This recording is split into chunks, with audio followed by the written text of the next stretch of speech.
The affirmative team said that the United States has made national service mandatory in the past. But all the times they've made it mandatory in the past have been for wartime things, like the Revolutionary War, whatever the other things they said. Never before in America have we made community service mandatory.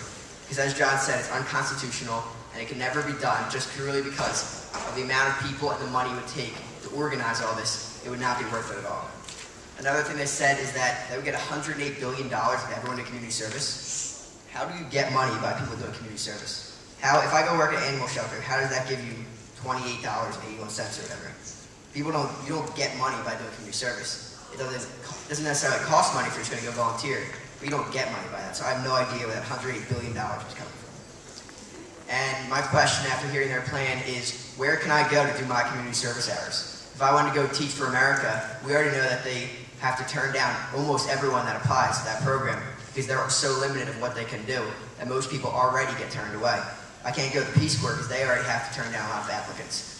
If I could go to a local food shelter and work there, but if I do that, where is everyone else going to go? There's no way everyone in this auditorium can go work at that food shelter. There's not going to be enough places for everyone to work and to be helpful and be doing good service. It would be better for us to encourage people to volunteer and get more people to go work at a food shelter. But if we send everyone into the food shelter, it's just going to be packed, and there's going to be nothing getting done there.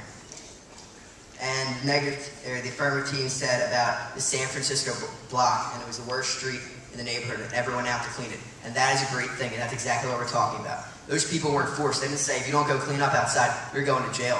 They said they knew that their block wasn't great. It was a really bad street. And they all got together, went outside, and they cleaned it up, and now it's one of the nicer streets. If everyone went out and cleaned up their street, it would be a great thing. And you don't have to force people to do it. You just have to encourage them.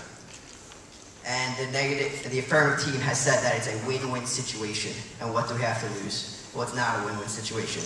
Because we lose our right to freedom, and we lose our right to pick what we want to do. You can't make volunteers do the work. That's what's great about volunteers, is they give their time to go out and help other people.